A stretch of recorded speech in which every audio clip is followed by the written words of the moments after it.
A modern commercial jet taking off into the night sky?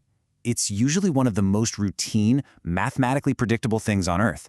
I mean, we've tracked everything from weather balloons to low-orbit satellites for decades now. But today, in this explainer, we're plunging into a 12-year-old puzzle that, well, it completely defied all logic. It challenged literally everything we thought we knew about modern aviation, and honestly, even now in 2026, it still completely baffles the world.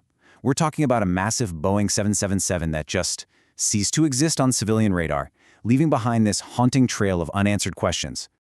Okay, let's dive into this. Before we even get into the radar discrepancies, the satellite handshakes, or any of those perplexing physical clues, we really have to start right here. 239. That is the number of human beings, parents, children, engineers, artists who were on board. They were flying through the dark sky, taking what should have been a completely routine journey from Kuala Lumpur over to Beijing. It's a staggering human cost, and it's what transforms this from a weird aviation anomaly into a truly profound global tragedy. So, Part 1. The night it vanished. Let's look at how this all started. The actual sequence of events from March 8, 2014 is chillingly brief. And honestly, that brevity is exactly what makes it so terrifying. One moment, the plane is cruising perfectly fine at 35,000 feet, right at the boundary between Malaysian and Vietnamese airspace. We get a completely standard, totally relaxed final message from the cockpit to air traffic control.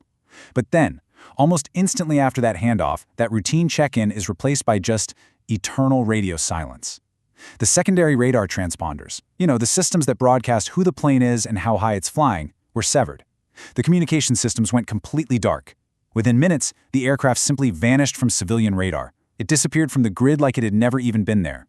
Good night, Malaysian 370. Just a polite, entirely mundane sign-off. But those were the absolute last words spoken over the radio. Think about that for a second. There was no distress call, no stuttering radio static to suggest some kind of mechanical failure. Just a calm professional wishing air traffic control a good night, followed by absolute enduring silence on the airwaves. It is incredibly haunting to realize that this totally standard, brief sentence was the final verbal connection between the aircraft and the rest of the world before it dissolved into the night. Which brings us to Part 2, the military radar twist. Now, what's really interesting about this is how the technical data completely rewrote the entire narrative. At first, the world assumed the tragic but logical conclusion, right? A catastrophic failure happened, causing the plane to crash immediately at the exact spot of its last civilian ping over the South China Sea.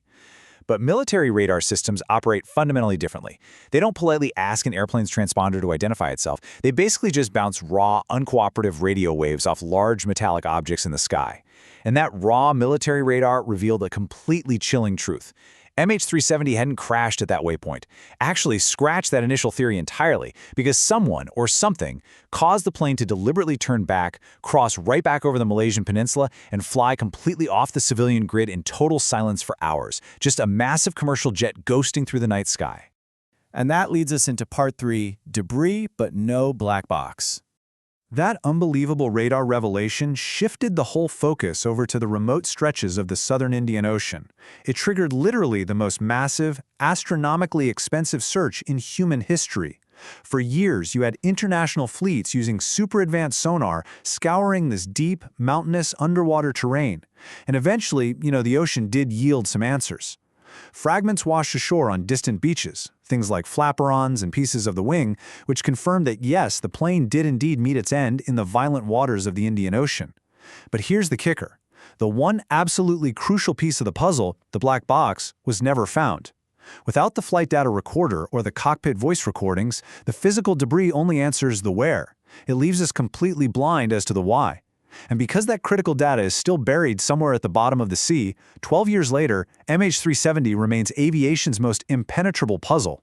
Which leaves us staring at one massive, inescapable question. What was the truth? I mean, what actually happened in the cockpit during those silent, dark hours in the sky? Was it a sudden, massive depressurization event, some kind of mechanical ghost flight, or a deliberate human action? Despite the recovered wing fragments, the satellite handshakes, and those military radar traces, nobody knows. 239 people vanished, and 12 years later, this mystery fundamentally challenges our trust in modern technology. So what do you think happened in the skies that night? Until that black box is finally found, that lingering question is really the only conclusion we have.